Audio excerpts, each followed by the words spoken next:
Pada suatu hari, ada sepasang suami istri menemukan sebuah manekin atau bahasa kitanya boneka yang mengambang di sebuah sungai. Dan setelah itu ada juga nelayan yang menemukan potongan-potongan manekin yang terhanyut di sungai seperti yang ditemukan dua pasangan tadi. Tapi mereka itu rada-rada nggak percaya itu sebuah manekin. Lalu mereka menelpon pihak kepolisian dan polisi pun tiba. Dan polisi pun menemukan penemuan baru di lokasi tersebut, yang dimana ada seonggok semen di tepi sebuah sungai. Setelah dihubungkan penemuan nelayan dan penemuan suami istri tadi dan seonggok semen, ternyata itu saling keterkaitan. Tapi sebelum itu, hai semua, nama gue Didis, gue dari Indonesia. Subscribe channel ini, nyalakan notifikasi bell di bawah ini supaya tidak ketinggalan.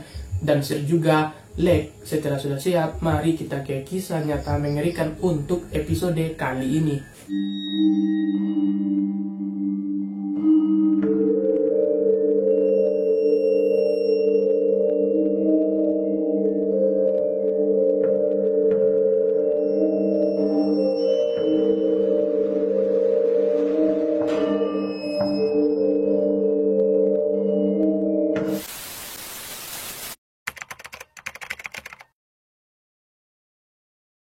Pada tahun 2003, bertepatan di Hanoi, Vietnam, lahir seorang gadis bernama Ha Yeni atau disebut Yen. Pada usianya ke-17 tahun, dia adalah model lepas yang dikenal karena sikapnya yang ramah dan juga mudah bergaul.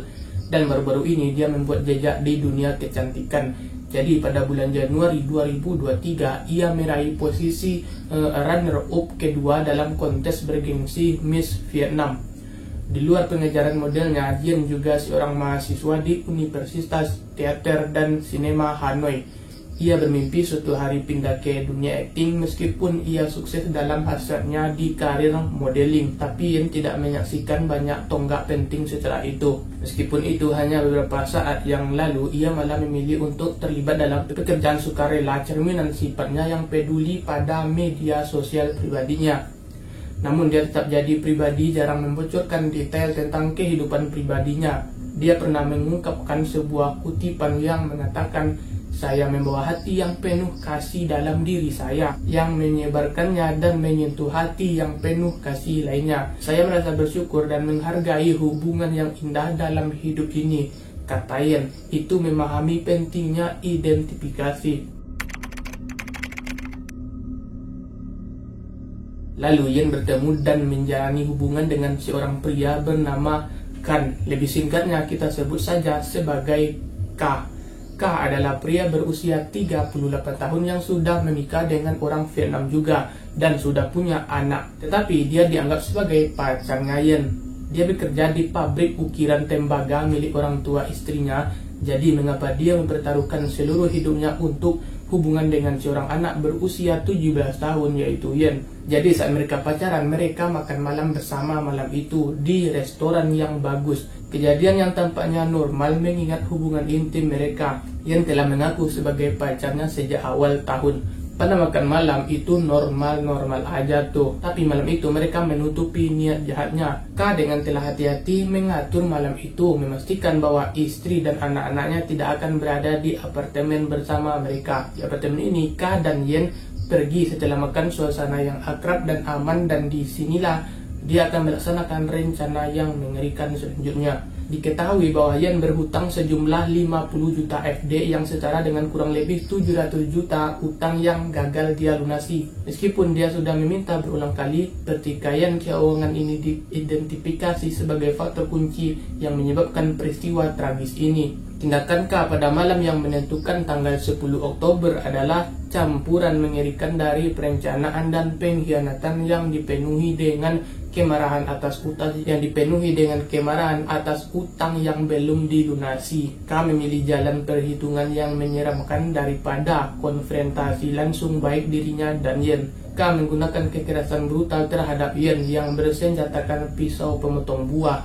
Dia memberikan 5 tusukan yang fatal pada korban dengan menusukkannya di paru-paru dan bagian jantung. Ini dengan cepat menyebabkan kematiannya yang tidak terduga. Sekarang disinilah gue tidak yakin apa yang sebenarnya terjadi. Apakah dia membawanya kembali ke flat hanya untuk membunuhnya, Atau apakah pembunuhan ini jauh lebih spontan? Tapi ini bukan akhir dari pembunuhan, tapi ini adalah awal dari kisah mutilasi.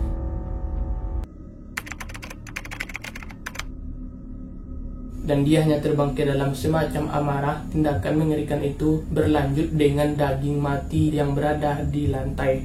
K kemudian menyeret tubuhnya ke kamar mandi, di mana dia melakukan tindakan yang lebih biadab.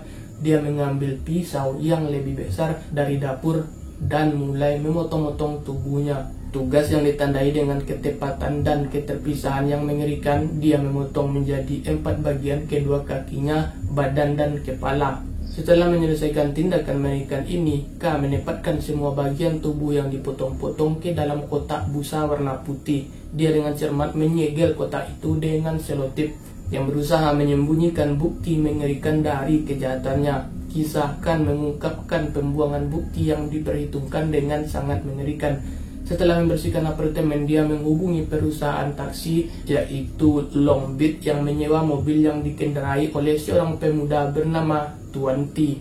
Pertama-tama memintanya untuk membawa kotak telepon keluar dari apartemennya ke dalam mobil. Seperti yang dapat dilihat di sini, K kemudian mengarahkan sopir untuk mengangkutnya dan kotak tersebut dibawa ke kuil bed di desa Guangga. Setelah mencapai tangga dekat Sungai Merah, K memerintahkan Tuan T untuk menghentikan kendaraannya. Dia meminta bantuan lagi untuk membawa kotak telepon menuruni tangga sambil mempertahankan fasad normalitas. Setelah sopir pergi, Kan ditinggal sendirian untuk melaksanakan fase akhir dari rencananya yang suram. Dalam kesunyian, dia membawa kotak telepon ke Sungai Merah. Di sana dapat membuang jenazah Yen di Mapkara.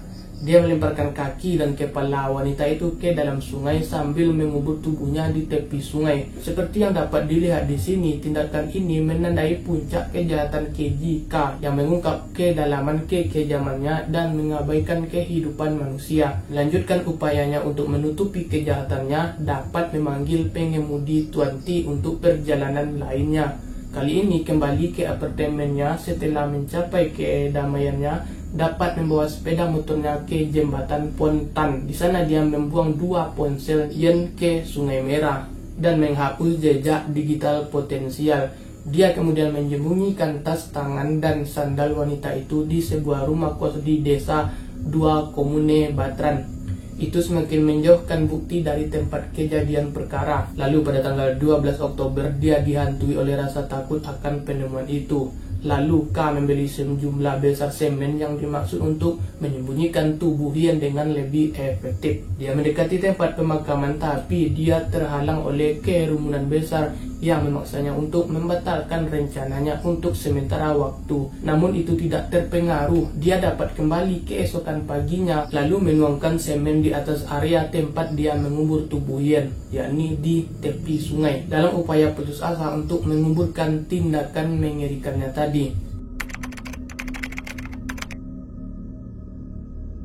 Lalu ada nih pada suatu hari yang tampaknya biasa di backtrack di sepanjang tepi Sungai Merah yang tenang di Hanoi. Sebuah penemuan yang meresahkan terjadi pada pukul 12.30 siang pada tahun 2023. Seorang nelayan lokal bernama Tuan Det dan istrinya menemukan sebuah manekin. Kenyataan mengerikan yang dia hadapi saat mereka menyadari bahwa mereka tidak menemukan manekin, melainkan tubuh manusia dan sisa-sisa organnya. Beberapa menit kemudian ada nelayan lain yang melihat kepala manusia. Menyadari gawatnya situasi ini, Tuan Det dengan cepat menghubungi pihak kepolisian. Saat hari semakin parah, petunjuk yang lebih menyeramkan muncul. Sebuah tempat di tepi sungai yang ditandai dengan noda semen baru dipenuhi lalat ditemukan juga. Apa yang dimulai sebagai hari rutin di Sungai Merah dengan cepat berubah menjadi mimpi buruk mengungkap kejahatan brutal belaka.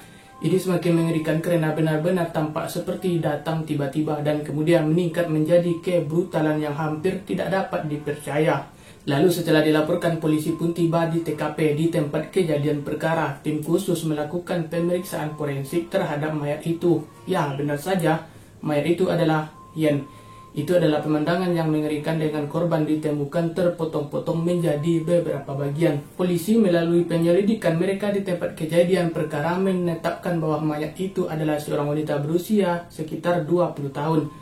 Dia ditemukan tanpa pakaian dan dalam kondisi dikopeng sisi. Lanjut pemeriksaan medis mengungkapkan penyebab kematian yang mengerikan itu adalah kehilangan banyak darah akibat 2 luka tusuk yang mematikan, 1 menembus lobus atau paru-paru kanannya, dan yang lainnya telah menembus dinding jantung. Dia akan kehabisan darah dengan cepat. Polisi Hanoi ST menyatakan bahwa pelaku dalam upaya untuk menyembunyikan kejahatan keji mereka tidak hanya pembunuh korban tetapi juga berusaha keras untuk menghilangkan semua jejak dengan cara mereka, yakni memotong-motong mayat, membuangnya di Sungai Merah, dan mengambil semua dokumen identifikasi pribadi. Secara signifikan menghambat upaya untuk mengidentifikasi korban, tetapi dalam waktu hanya 24 jam penyelidikan membuat terobosan penting.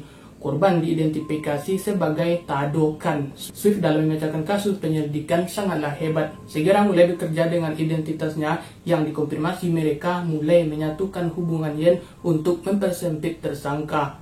Potensial momen penting dalam penyelidikan datang dengan analisis rekaman pengawasan yang mengarah pada identifikasi tersangka. Tado Kan dengan cermat melacak pergerakan K dari meninggalkan apartemen hingga kedatangannya di stasiun bus Gap menuju Taibin. Polisi Hanoi sedang mencari Kan di beberapa area mereka, lalu bahwa dia telah melarikan diri dari tempat kejadian perkara dengan bus menuju Taibin, tetapi dia bisa berada di mana saja.